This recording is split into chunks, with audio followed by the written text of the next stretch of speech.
Well, it's September 7th, 2018, about 4:30 in the morning.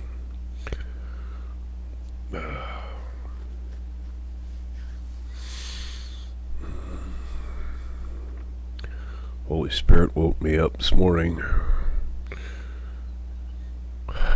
with a clarity in my mind that very uncomfortable clarity.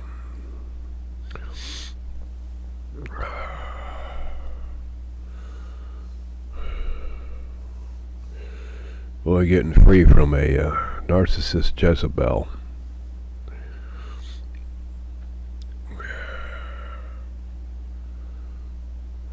You're not free just because you're physically away from them. Getting free from their diabolical, cunning, conniving,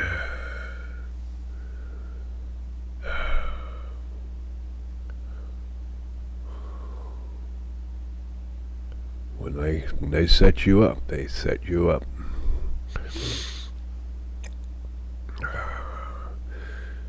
And it's hard to even talk about it because you realize how much of a fool they made of you.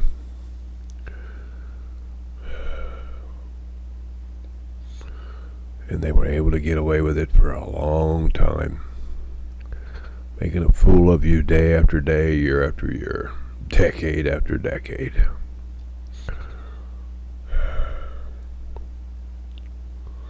I'm replacing the word love with the word respect.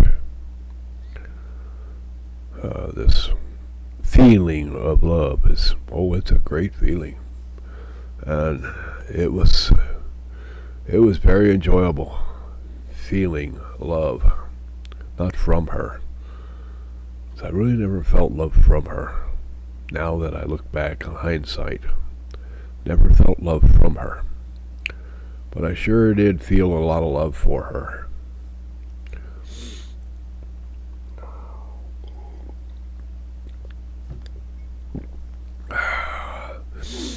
And I try to keep this simple. Yeah, she did more than set me up a year ago in November or October of 2017. She had been setting me up for a long time. A long time. I can remember even before my pacemaker, the first one that was put in back in 2011. Trying to talk with her and getting her to understand that, hey, a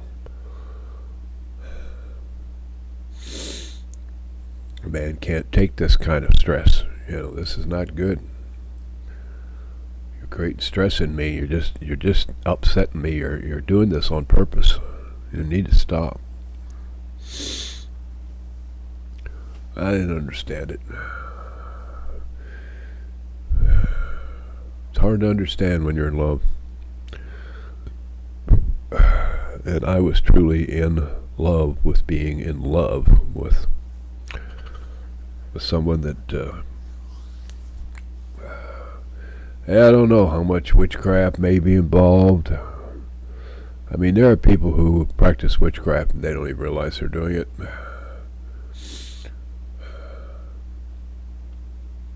I don't know, I don't understand it, but bottom line is it's like this. She set me up in 2017 in October, had me forcefully removed because she was done with me. She couldn't abuse me anymore because I'd refused to allow her to do that. I'd stopped letting her push my buttons.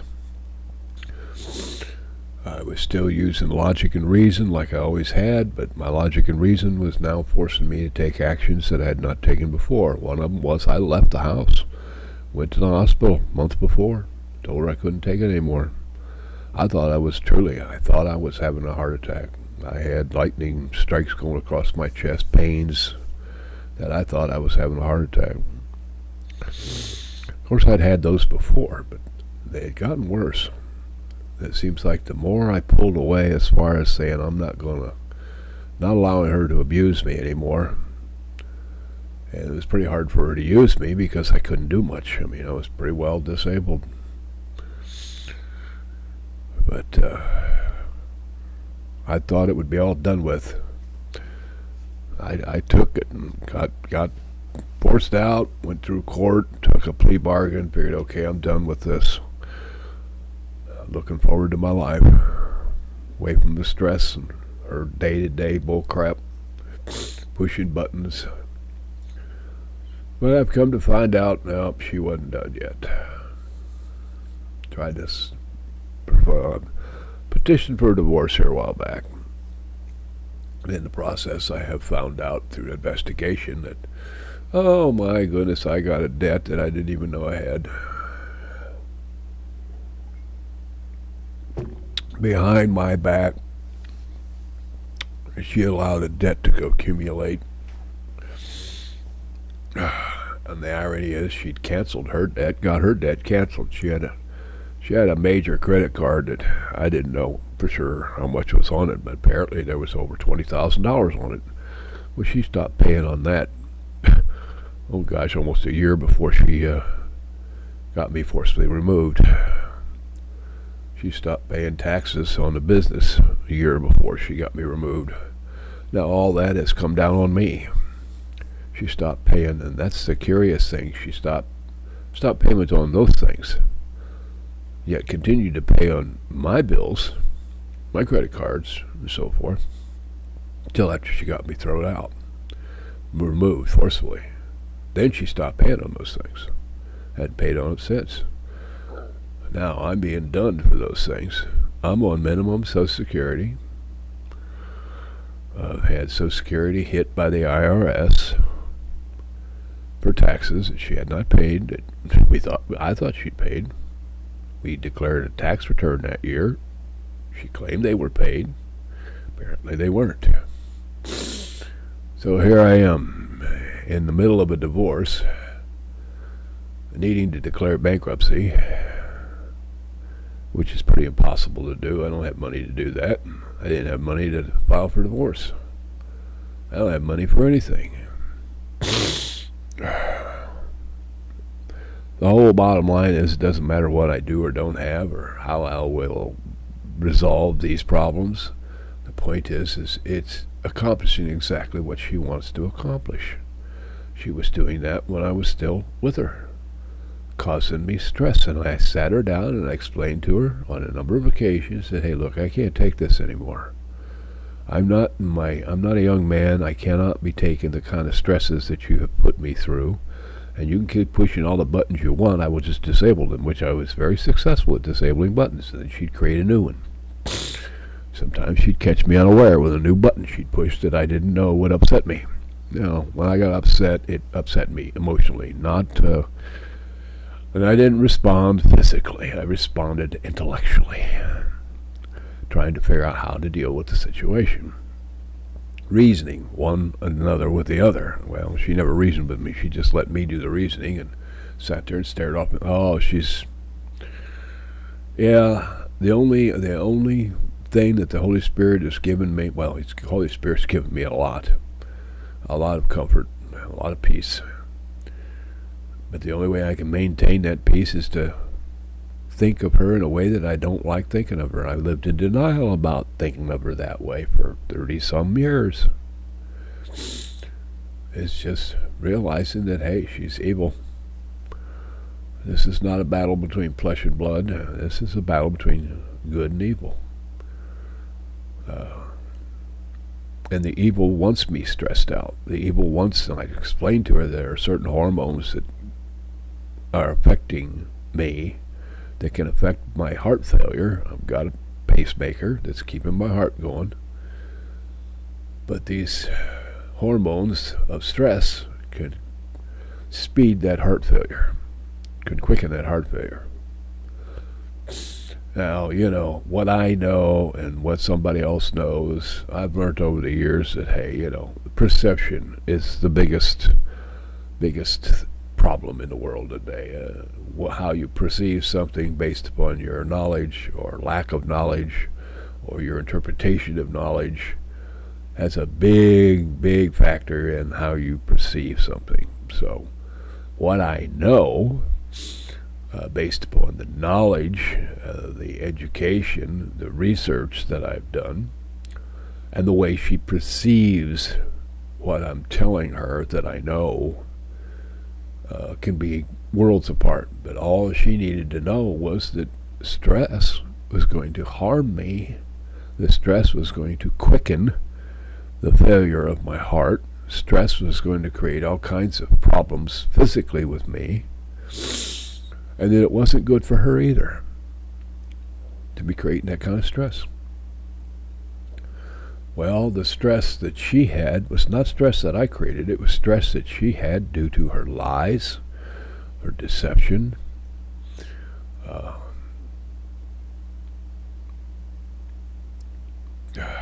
liar, a thief, a cheat, and a murderer. It doesn't make me feel any better, and it does not relieve my stress to just write her off as some demonized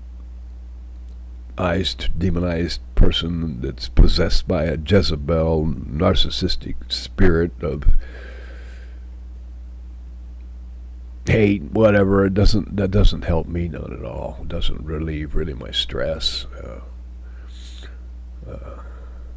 I have given a lot of my stress over the years to the Lord. Turned it over to the Lord. I don't think I'd have made it if I hadn't. Now, I don't know for sure what woke me up this morning or not. I think it was the Holy Spirit showing me a clarity. I've been in conflict as to what I'm supposed to do, what I should do. Here's all this debt. I don't expect to get anything out of this divorce. I mean, the most that's going to have, the best that can happen is this business be sold, the house property sold, the business property sold, and split the difference, and my creditors will go after my half, and the creditors, well, they'll probably go after her half and my half. They'll probably go after both because, hey, they're going to recover what they can if they have to get it from both people.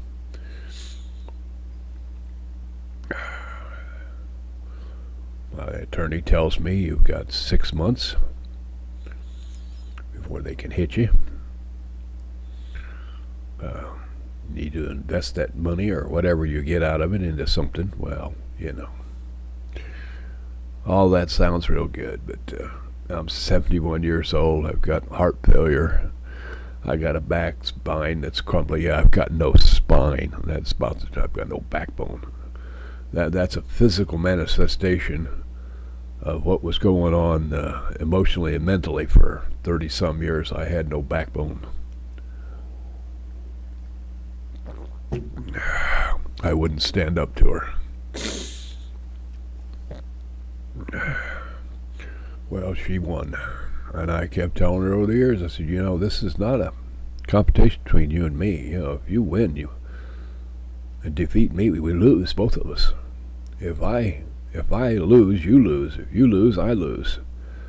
That's the only way that this can be won is if we win. And I'm offering you a winning scenario here, that if you cooperate with me, that you listen to me, that you go along with me and stand with me together, believing in God, we'll both benefit from this. She wouldn't do that. She fought me every inch of the way. After I had built the business next door, bought it, built it, got it real cheap, she told me not a month after we had moved into it that she was thinking about not grooming anymore, to getting another job and doing something else.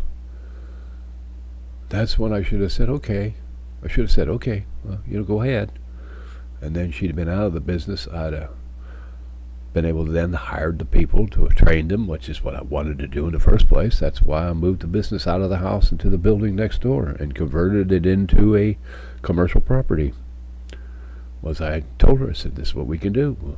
We'll train people to run the business, operate the business, and we can step back and let them do the work, and we'll make a little money on it.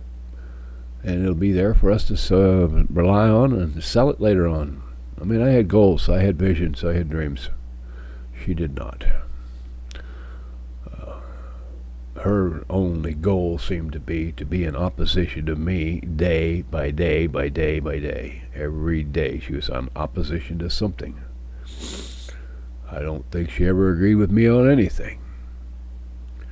Like I said, this is a very evil person, and I don't like saying that, but the Holy Spirit is pushing me, giving me the gifts of the Holy Spirit, the gift of discernment, the gift of knowledge, the gift of prophecy, because that's the only way I'm going to survive. Now, I don't look to survive physically. I mean, my spiritual survival depends upon me recognizing the truth that this woman is evil. She's been evil before I even knew her. I mean, this is a woman who told me she married the man she was with, because she'd already invested her paychecks and money into a wedding, and she wasn't going to cancel a wedding and lose that money. So you married a man you did not love because you had already invested into a wedding and a reception that you didn't want to lose that money. You went ahead and had a party. You got married and had a party with a man that you didn't even love. And then you proceeded to have 5 pregnancies, and she had 5 pregnancies and 4 children with him, and she didn't love him. He had no choice about where he lived. She made the choice. She got government housing. How she got government housing, I don't know. Being married with a husband that was working. How she got into government housing was through a family influence, and she got a government house. She's always gotten what she wanted when she wanted it. And if it wasn't instantaneously when she wanted it, it was very shortly afterwards. The bottom line, here I am. I don't know how much details I should give on this, but I'm not going to come out of this with anything. I may even lose what I've got now.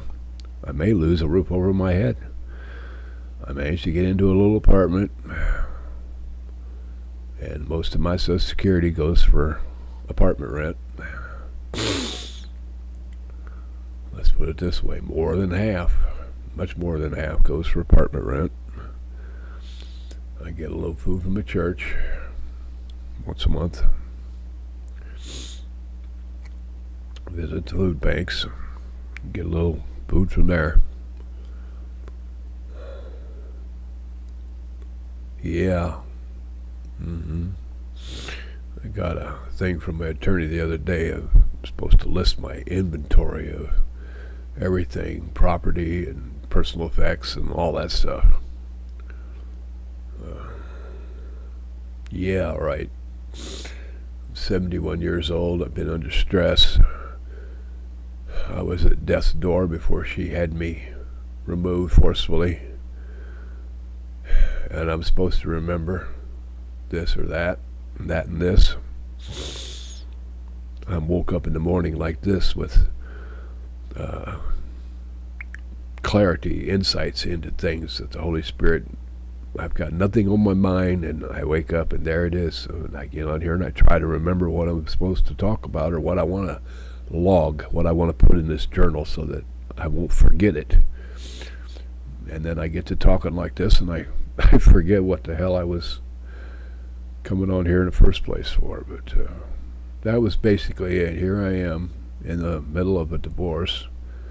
I've already had a response from her attorney that says she's not going to give me anything, and she wants me to pay for her half of the divorce. The half that she's telling me through her attorney, telling my attorney, telling me basically. I mean, I'm communicating with my attorney that's communicating with her attorney that's communicating basically with her. So put the attorneys out of the way. She's doing the same thing now that she did before when there was no attorneys and we were together. She's in opposition to anything that I want to do. Anything I try to do, she is in opposition to it. She will not comply. She will not, she won't obey the law. If I'm on the side of the law, she will disobey the law in order to be in opposition to me. It took me 10 years to get her to a doctor. And she damn near was, well, she was at death's door before I finally got her to go to a doctor. And I didn't force her. She saw herself on a video that I was making out in the garden with her. And when she saw herself, it had a reality check for her. She saw what she looked like and couldn't believe she saw herself, I think, really for the first time for quite a while. Couldn't believe how bad she looked. She went to the doctor then.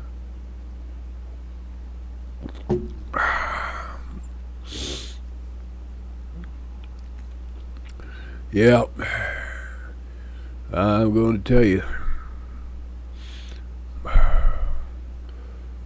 if I was 29 years old, and I'm just using 29 as a figure right now, and this was happening, and all that has gone on in 37 years, it would be condensed into, say, a 10-year period, and I was 29 years old, I'm afraid I'd never have anything to do with another female the rest of my life. And I certainly would want every single one of them. Anybody, I don't care if I took them out on a casual dinner date, I'd want them. That wouldn't happen, because I would not. I'd probably be more vulnerable than I'd probably be making myself more vulnerable to another Jezebel spirited female that's narcissistic by not having anything to do with them. Don't get me wrong, I don't hate women. I'm not going to allow some bad experiences with a few women in my life to taint the rest of my life as far as my opinion or perception of the rest of the female race. I'm not going to do that. That'd be just fine with her, though, if I did do that, because that's the way she feels about men. She wouldn't have nothing more to do with another man the rest of her life. And she's telling me that while I'm with her, and I'm saying, God, have I been that bad? I would have thought I would have changed her opinion about men based upon her father, her experience with her father, experience with her previous husband. I thought I was doing everything right to change that opinion, but it didn't seem to change. She never loved me either. She didn't love her first husband. She didn't love me either. She used him, and she used me until she was either bored or she couldn't get any more use out of us. In my case, I think it was because she couldn't get any more use out of me. I became disabled. Disabled and wasn't able to do anything. I was barely able to get up and go to the bathroom. Yeah. I've watched all these programs on YouTube about narcissists and people's analysis of narcissism and the personality traits and all that, and it just makes me feel that much more dumber, because I see it. Oh my God, that's my wife. Oh my God, that's just the way she was. Oh my God, I could, I didn't know the language they use to describe these narcissist Jezebels, but that's what she is, and I loved her.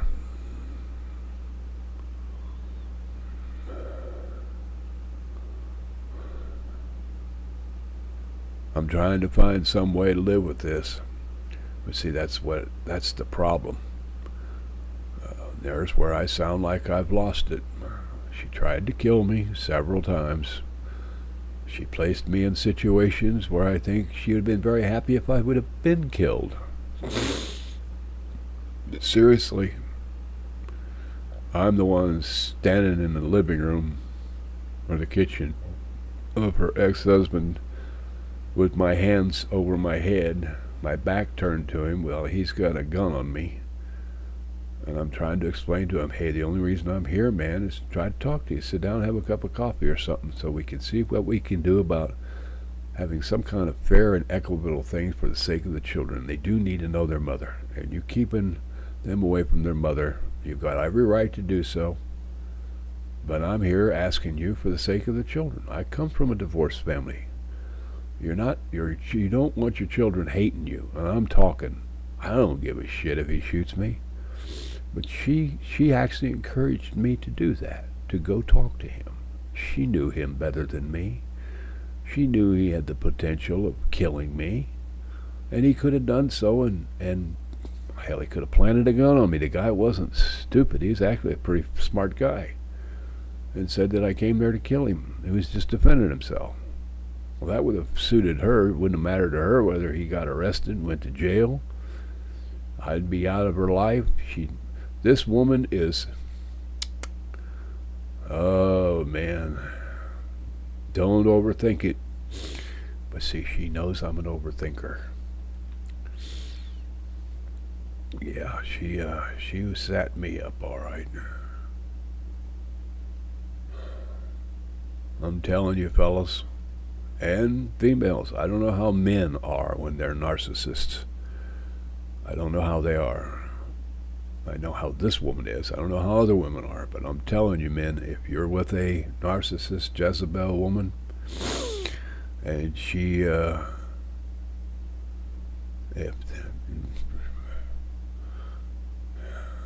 we never, oh man, you know, it's like, how do you tell people to be careful, be aware?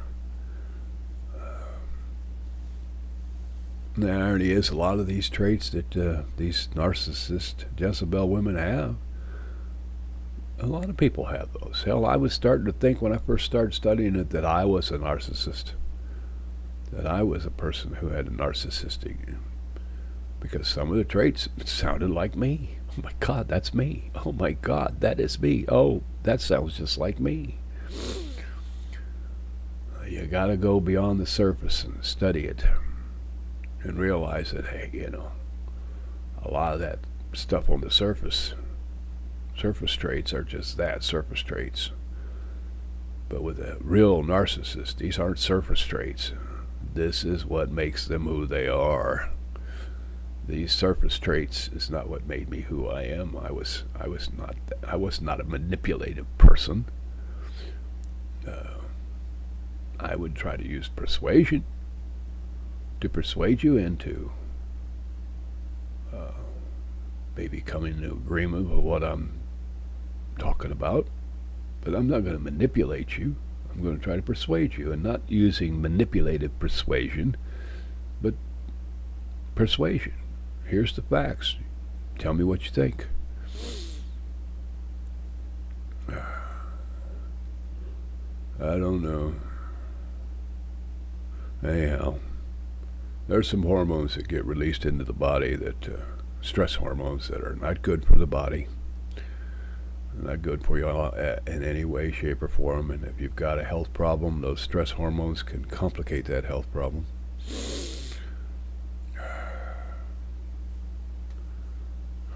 At this point in time, I don't give a damn what I get or what I don't get.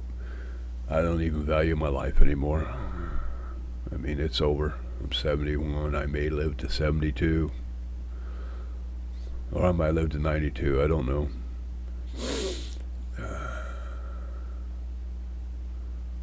And that's the whole point.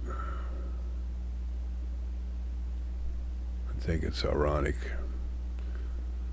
I actually, and here's where I made my biggest mistake.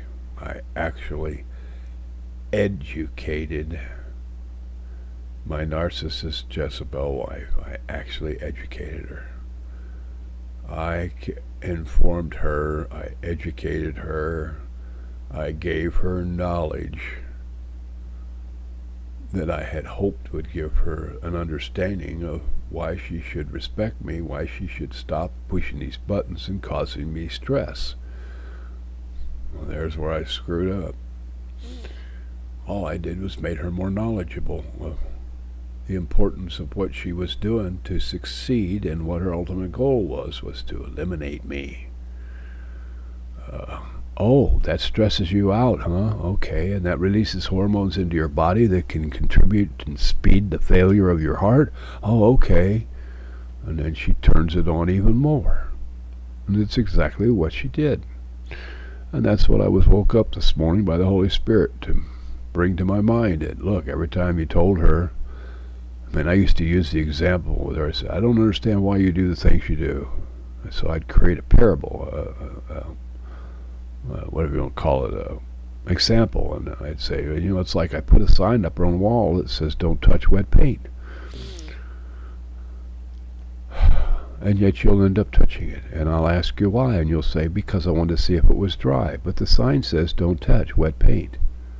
So you're not going to pay attention to the words wet paint, no attention to the words don't touch. I said, now I can understand you putting maybe a finger on it to touch it, but you put your whole hand on it. You left a big old handprint. Well, I was checking it to see if it was dry. But the sign said don't touch wet paint. Why do you do that? Because I wanted to see if it was dry. Then later on he used another example with her. I said, it's sort of like, you're a little girl and I'm telling you don't touch the toaster because it's hot, it'll burn you. And no sooner have I said that, and 5 minutes later you're touching the toaster and you're getting your hand burned. And I'm saying, why did you do that? I wanted to see if it was still hot. Okay, so my words don't mean anything to you. I tell you don't touch the toaster because it's hot or you get burnt. And your reason for you touching the toaster that you're telling me you did so was to see if it was still hot. Well, I can see you learning the hard way there. Okay. And the next time I tell you, please don't touch the toaster. Remember what happened? You touch it again. And I say, why did you touch the toaster again? I wanted to see if it was still hot. I come to the conclusion over a period of time with her, with those simple, stupid examples of her overall behavior, that it was just outright rebellion, disobedience. If I told her to be careful, she would have an accident.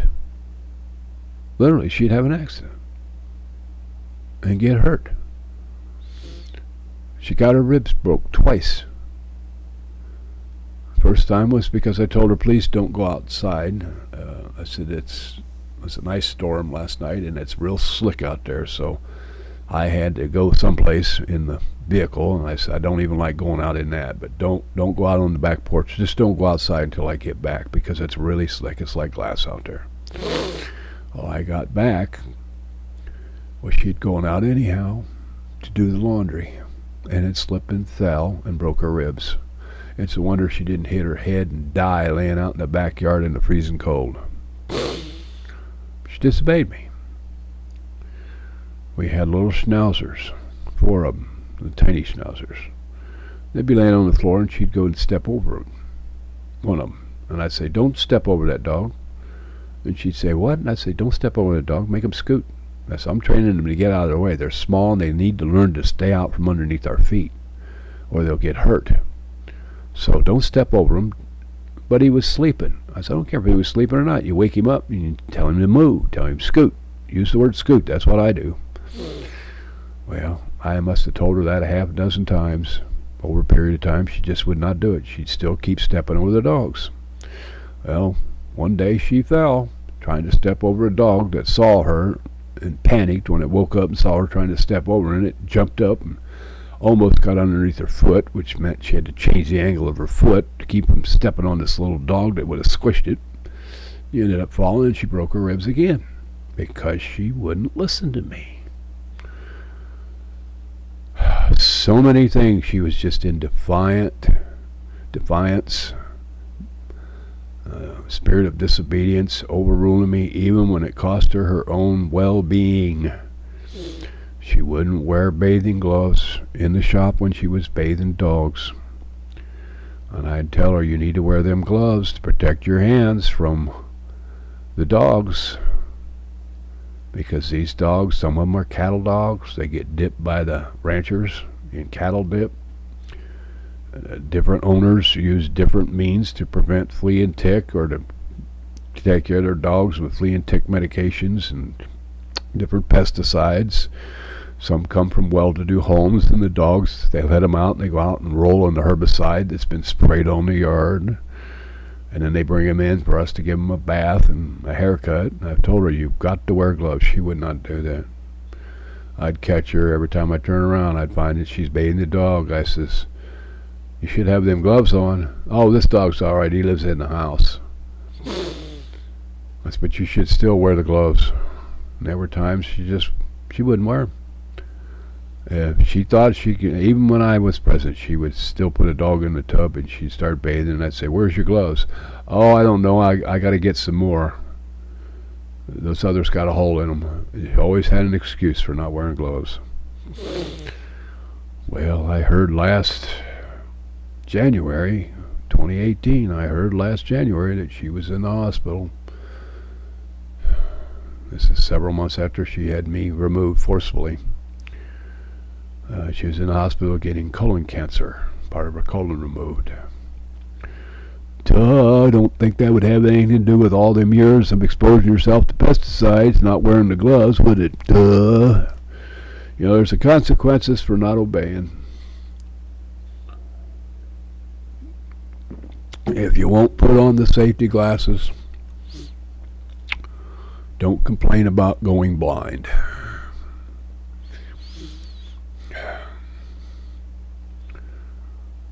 I had asthma as a child, so I was very sensitive about my own lungs, so I wore particle masks when I was brushing dogs, clipping dogs, blow drying dogs. I wore a particle mask.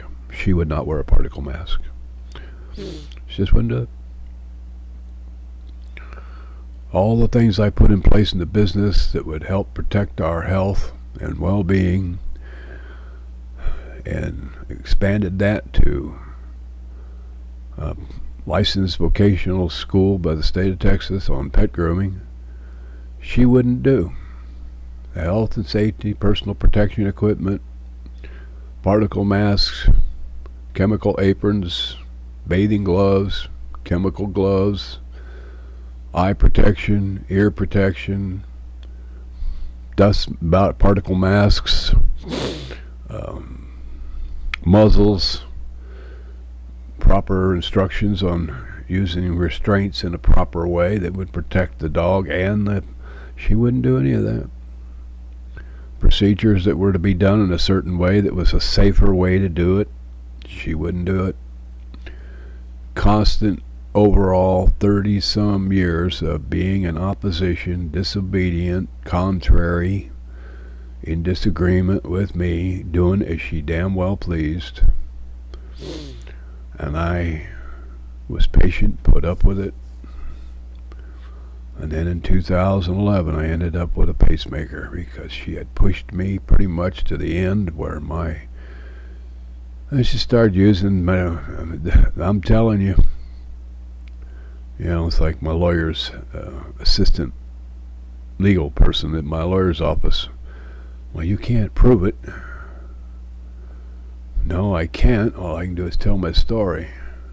That's the last thing she wants me to do, is tell my story. So that's why she set me up, had me arrested with false charges. And the lies she told, I would have thought that the district attorney would have realized. Would say, "Oh, we did the district attorney's dog. We groomed the district attorney's dog." Well, the district attorney never saw me. I was the man behind the curtain. She set me up, and when she had everything just perfect, I think she really wanted me to die in 2011. And if I'd have died, it would have been all over with. But I didn't die.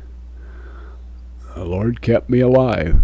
The Lord, oh man, I'll tell you what. The gift of discernment, the word of knowledge, the gift of word of knowledge, the gift of prophecy from the Holy Spirit. They are gifts, but they are very uncomfortable. And I understand why Christ calls him the Comforter, because he comes with 9 gifts. And it has to be a comforter, because when you unwrap those gifts and you begin using those gifts begin a part of your life. You'll find that you're seeing things for the first time in a way that it's very uncomfortable. So if you didn't have the Holy Spirit with you, comforting you with this management of the gift, because the gift is something you have to learn to manage.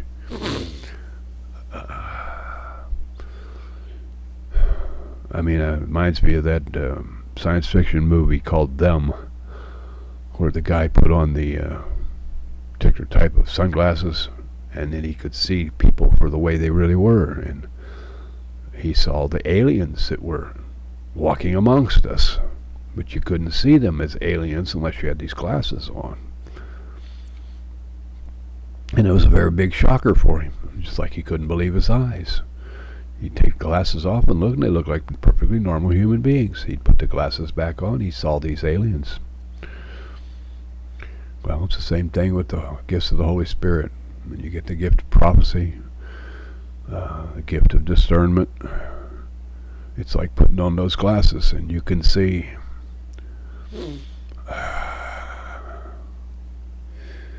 You can see what you couldn't see without those gifts, and it's not comfortable. So the Holy Spirit doesn't give you the gifts and leave you. The Holy Spirit gives you those gifts and stays with you, because you need the gift, or you need the Holy Spirit with you to give you the comfort as you learn to manage and deal with these gifts. And I see her in a light that I never saw her in before.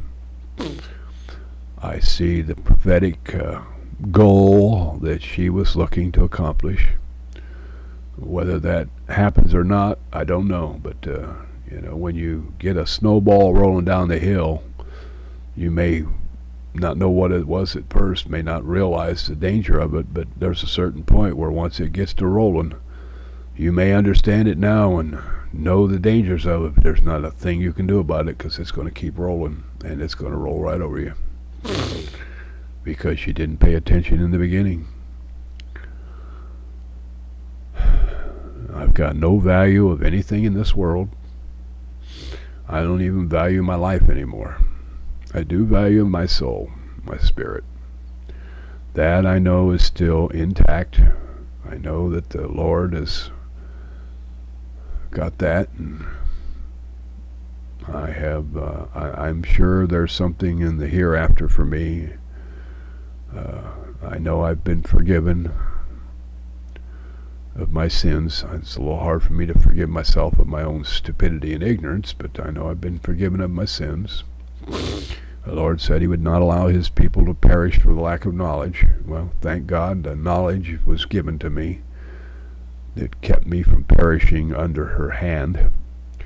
Now I have that knowledge, so when I perish, I won't be perishing for a lack of knowledge. I'll be perishing understanding the knowledge that has contributed to me perishing. But the Lord's got me.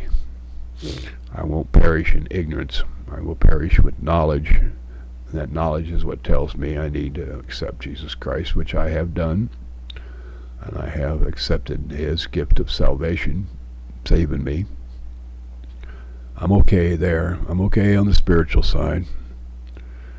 On the physical side, emotional side, mental side, not so hot.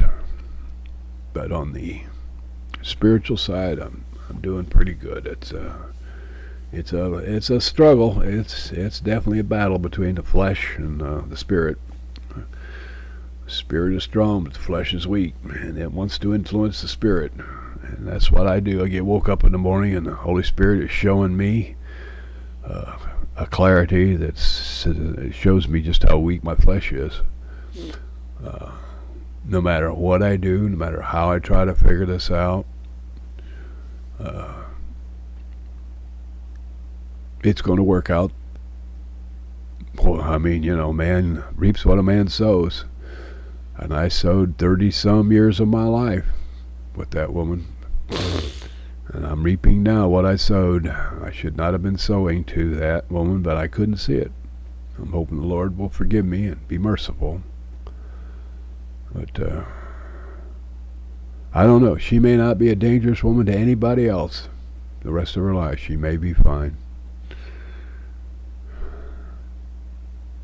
I'd like to believe that, because I wouldn't want to be concerned about anyone else that she would start using and abusing, simply because it makes me, I get a little concerned about, oh gosh, I've actually educated and I've actually given more knowledge to that Jezebel narcissistic demonized spirit in her than what she was. Don't ever educate the demons. That's why you're not supposed to have a conversation with a demon, because in conversing with a demon, the demon learns more about you. You're not supposed to commune with them. Well, hell, I was communing with my wife for 30-some years because I loved her. I told her the truth. I tried to make her aware of, hey, you can't do that to a man. Most men would beat the hell out of you. Well, why don't you? I'm not that way. I'm not like most men. I wish I was. If I'd been like most men, I wouldn't have had nothing to do with her. But I'm an empath, and that just right there tells the whole story. I'm a very empathic person. And I didn't realize that what I was feeling for her, and being empathic and sympathetic, assuming that she was feeling the same way, and I'm being sensitive to the way I think she'd be feeling by being empathic. I did not know she didn't feel that way at all. And over a 30-some year period, I think I actually increased my empathic feelings to make up for the fact that she didn't have any empath. She never said she was sorry about anything. That became an issue, I don't know, at one point during that 30-some years. I said, you never say you're sorry about anything. And then she'd cite her ex-husband. She'd quote her ex-husband. Well, he told me that, love means you don't have to say you're sorry. I said, what the hell are you talking about? Well, that's what he said. Love means you don't have to say you're sorry. I said, well, I don't know where in the hell he got that. Oh, he got that off of a movie, Love Story or something. That the man in that or something in that about love means you don't have to say you're sorry. Well, I don't know about the movie, but, I would appreciate it. I'm sorry from you. At least you would be communicating with me that you knew what you had done was something that you should have some remorse for. See, she never had any remorse. She never felt sorry. Not known to me about what narcissists are.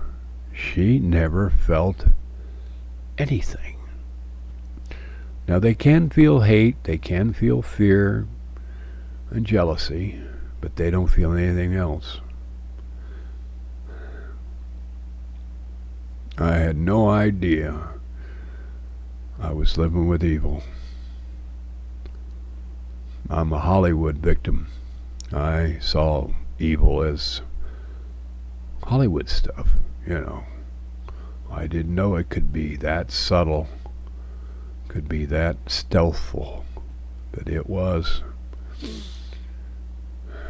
She's one.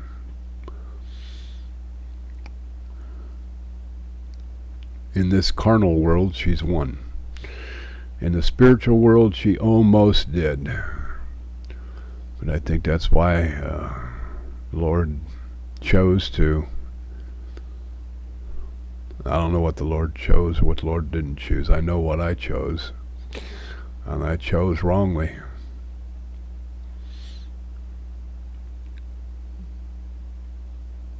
Never again. It doesn't matter, because there won't be an ever again. You only have one time in this life. The Lord said he went to prepare a room for a place for me. He said there are many rooms in my Father's house. I hope my room's not too close to hers.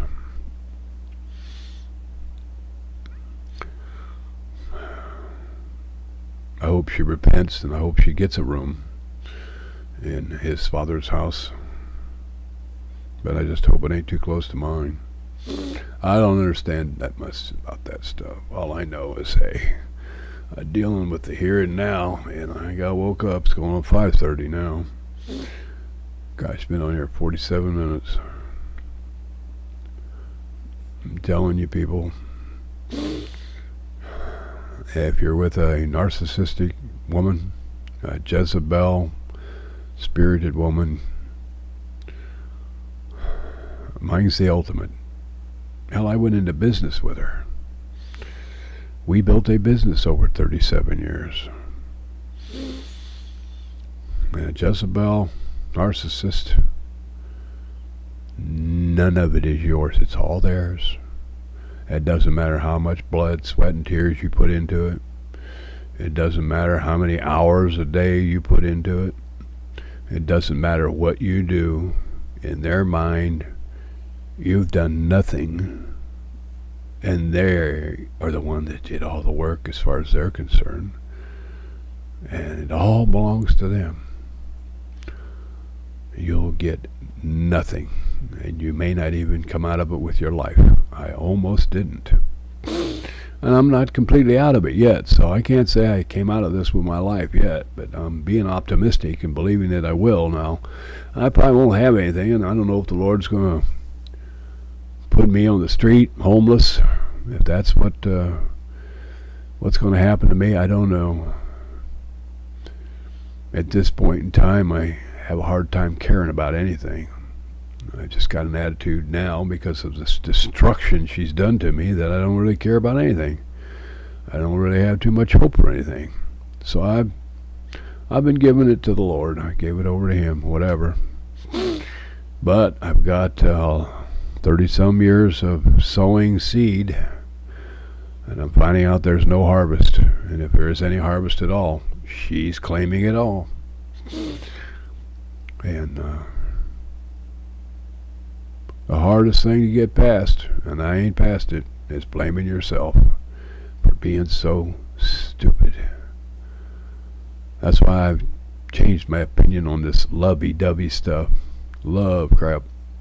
Forget the love. And I've already been applying that. If you don't respect me, I don't want your love. That's how you measure it. If the person is not respecting you and tries to use love as a substitute to get you to submit to them or surrender to them, and this goes for women too, stop putting your hearts out there first.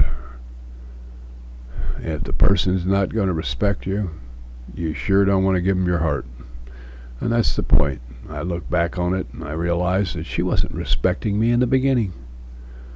She was love bombing me, claiming she loved me in all her behavior, but she even managed to provide some explanations as to why she wasn't respecting me, but I wasn't really seeing the disrespect she had for me. I was vulnerable to the love bombing, and it's only been since 2011. Well, it was before 2011, and I didn't see it as disrespect. I just seen it as ignorance on her part, that she didn't understand that you can't push a man's buttons like that, and whatever you're trying to do, I'm not going to go that route. I don't come from a background of abuse, physical abuse. I come from a background where there was some psychological abuse, yeah. That's why I tried to be very careful. But every time I tried to edify her, build her up, praise her, she would reject that. She preferred to be criticized. She preferred to be beat down verbally. And then I found myself submitting to that. But I just couldn't submit to what she wanted. She told me a number of times, if you just hit me, I can heal from the bruise or the broken bone, but this logic and this lecture and this reasoning that you give me, that just confuses me and wears me out, making me think. I'd just soon you would hit me and break a bone or something, or bruise me. I can heal from that and it's over with. But this lecturing, that goes on for hours. I said, well, sometimes it goes on for days, because I'm still talking to you about, the pros and the cons of what you did, and here's another way of helping you deal with that in case it's giving you a problem. I'm trying to be a psychotherapist to a woman who had been abused in her life, and giving her ways to manage and deal with the stresses that she did not know how to deal with. Stupid me. Oh, I'm sure she's sitting on top of the mountain right now. I fought it. She told me her grandmother had said she was a lost cause a number of times and said that she'd be better off dead. I said, see, there's what I mean. You absorb that, and you think about that, but when I tell you you're a young professional businesswoman, you immediately retaliate that statement by saying, well, no, I'm not. I said, yes, you are, and you'd fight me on that, yet you accepted what your grandmother said, as though that's the truth, and that you'd be better off dead, and that you're a lost cause. I said, no way are you a lost cause, or I wouldn't be with you. No way would you be better off dead. She chose the destructive over the constructive. While I kept being constructive, I built a business for her where she seemed to have a calling, and I built a business for her, promoted it, brick and mortar, commercial, advertising, joined in with the business, added my nickels worth wherever I could, actually gave her better instructions and training on what she was doing, that she had a natural talent, but she didn't have the skills. So I taught her the skills to do what she had a natural talent to do. Oh man, was I taken in. I've had some tell me, oh, this is just a mental illness, and mental illness sometimes that's benign when you're younger becomes fatal when you get older, and that's all that's happened. As she's gotten older, it's become more fatal. The mental illness has become worse. No, it was there all along. If it became worse, it's only because I stopped allowing her to use me and abuse me, and not necessarily because I wanted to, but I had no choice. I couldn't be used and abused anymore. It was costing me too much. I just have a real hard time getting my head around, but the Holy Spirit is working with me, and the moment I start trying to think positive, the Holy Spirit shows me the reality that that it's been there all along, and I couldn't see it. Oh, I saw it, and it bothered me, and I tried to talk about it, but something, and I'm giving it to the Lord. No, I mean literally, I'm giving the credit to the Lord that I had no patience to deal with that kind of stuff. So whatever patience I had to have been coming from the Lord. Had to have been coming from the Lord. I didn't have that kind of patience or tolerance, but I was patient. I look back on it and I'm thinking, man, if I had not been so patient, this could have been brought to an end 30 some years ago. If I had not had the patience that I had, it could have been brought to an end. It would have been brought to an end. It's not even a could have, it would have been brought to an end, because I wouldn't have taken it. If I'd have stood up 30 some years ago the way I stood up in the last 10 years, it would have been over with, because I would have been out of there. And hopefully not by force. But she may have done the same thing then that she did now. And when she saw she couldn't use me, from what my studies are, when a narcissist sees they can't use you anymore, they'll start abusing you, and then they'll do what they call a smear campaign on you to get rid of you, disable you. So she may have set me up back then. And in a way, I see where she set me up a number of times. She set me up a number of times in dangerous situations that could cost me my life. She set herself up in dangerous situations where it would have reflected upon me if something had happened. If she'd have disappeared, I'd have been the last person to have seen her alive. So I would have been a suspect because of some things she was doing back then that I told her, you could have just as easily ended up disappearing and in a ditch somewhere. This person could have killed you. You don't know who they are. Are you crazy? There's the key word, crazy. To protect herself from her own concerns about her own sanity, she preferred to make me appear to be the one crazy. Yeah. Yep. All of this tends to make no sense. Here's the problem, and I got 3 minutes now before I got an hour in. Here's the real problem. When you know more about the person than they want you to know, you become dangerous to them, and they've got to get rid of you. And when you know more about them than they know about yourselves, but than she knows about herself, anything you say is without the full story is going to make you sound like you're the one that's crazy. A lot of my conclusions, and that's where the Holy Spirit's stepping in and showing me the basis for that conclusion, the base, the fundamental for that conclusion. Because you're never going to be able to tell everybody everything that has led you to that conclusion, but your conclusion is going to make you look like you're crazy. You know, it's going to be like, how could you be with somebody that long and yet have those factors bring you to the conclusion 37 years later? Why didn't you, you're crazy. They're going to think you're crazy. And I mean, I've had to look at myself and think maybe I am crazy. But I take all of the facts that have been brought to my mind, and here's the scary thing about it. I can remember, thanks to the Holy Spirit that wakes me up at hours in the morning like this with insights into situations and experiences in the last 37 years. And then as I wake up, the collective of those experiences is what tells me why I have come to the conclusion that I have. Very hard to get your head wrapped around the fact you've been living with demons for 37 years. That's very difficult to do. Yeah, here we go.